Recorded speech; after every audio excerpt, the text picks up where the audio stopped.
In this video, I'm going to show you how to control the overall workflow of your project. When you first go onto your flash drive, after you plug it in, it will probably show up with 3 folders: your own, Final Stories, and someone else's. Your folder is where you will keep your B-roll and your interviews and your purple files.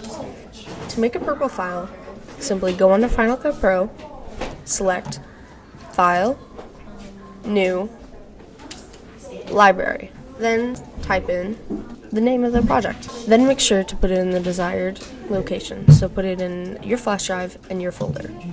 Then hit save. So this will create the library, but it won't create a project. So you'll have to create a new project.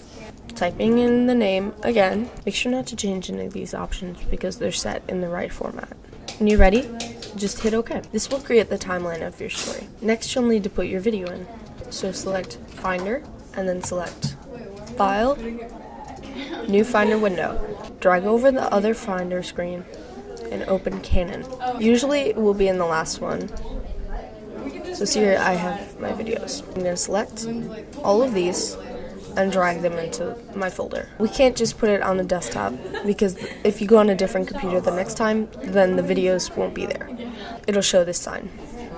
So make sure you pull them into your actual flash drive. So once that's finished loading, go back on your thing, select the desired clips, and drag them into the timeline. Don't exit out of the app until it's done importing the media, because sometimes it won't save. So now that we have our videos in on the timeline, and we have our library, our project, we can see that our videos and our clips are right here, and this is our project. Sometimes there might be new dates ahead of it. Just click on the newest date. Once you're done editing, just select File, Share, and Master File.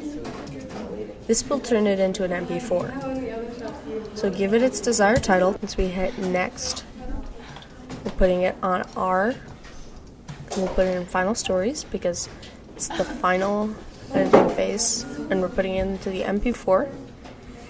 And we'll hit save, and then it'll share the video.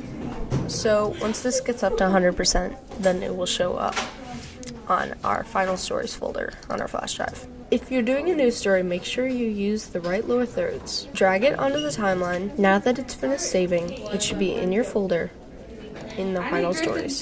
So that's a description of the brief workflow in your Final Cut Pro project.